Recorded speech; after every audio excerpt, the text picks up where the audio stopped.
চাকরিটা ছেড়েই বাচ্চাটা করি। আমার ন্যানি চাই, আমার হেল্প চাই, আমার সবার হেল্প চাই।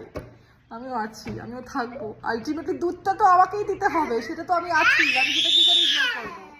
এই যে এটাকে কি করে ইগনোর করছি আমি এখন? বলো, মানে আমি যেখানে একটা কথা ঠিক করে বলতে পারছি না, সারাদিন এরকম চিৎকার চলছে, মাথা যন্ত্রণা করছে, সেখানে আমি মেয়েদের হেল্প ছাড়া কি করে চলবো? আমার 8 আওয়ার্সের মেড আছে, সেই মেয়েদের হেল্প নিয়ে আমি পাগল পাগল আমার লাগছে। পার্লার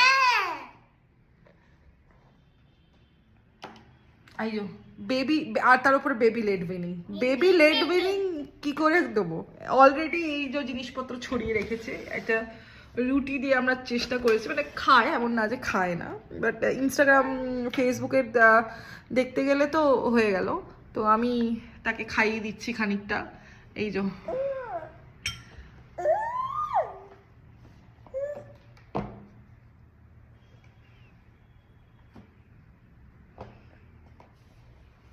এনে এনে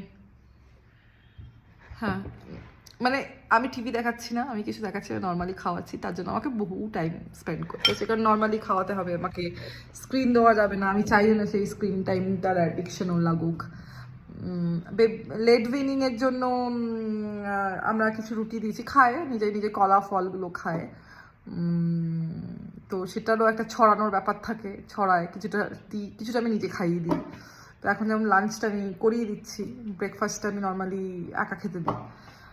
তো সারাদিন একটা টডলারের পিছনে তাকে সামলানোর পরে কেউ যদি বলে যে আমি কেরিয়ার নিজে আগে থেকে ছেড়েছি, কারণ আমার কোনো আইডিয়া ছিল না কি হতে চলেছে।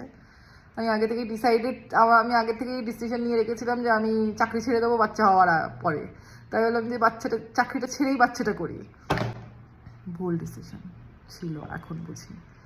তার উপরে যাদের চাকরি আছে তারা চাকরি ছেড়ে বলছে আমি কেরিয়ার স্যাক্রিফাইস করে দিচ্ছি, আমি বাড়িতে কোনো মেড রাখবো না, আমি একা আমার বাচ্চাকে সামলাবো। কি করে সম্ভব আমি জানতে চাই। আমি পার্লারে গিয়ে হেড ম্যাসাজ, এতদিন পরে পার্লারে গিয়ে একটু হেড ম্যাসাজ নিতে পেরেছি, হেড অয়েল ম্যাসাজ নিতে পেরেছি। সেখানে নেওয়ার পর আমার মনে হচ্ছে উফ, এটা আমি রোজ কেন বাড়িতে পাই না।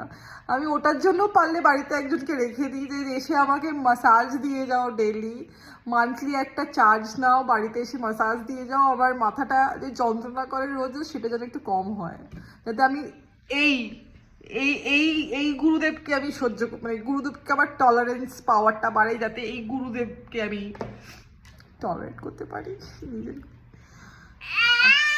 আর তার উপরে ইনস্টাগ্রামে চলছে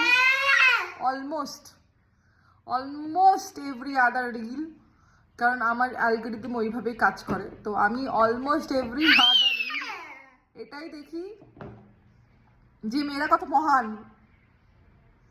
মেয়েরা স্যাক্রিফাইস করতে জানে, বাচ্চার জন্য সব স্যাক্রিফাইস করে দিচ্ছে, চাকরি স্যাক্রিফাইস করে দিচ্ছে, মা হয়ে উঠতে হবে। আমি পারছি না মা হয়ে উঠতে। Thank you.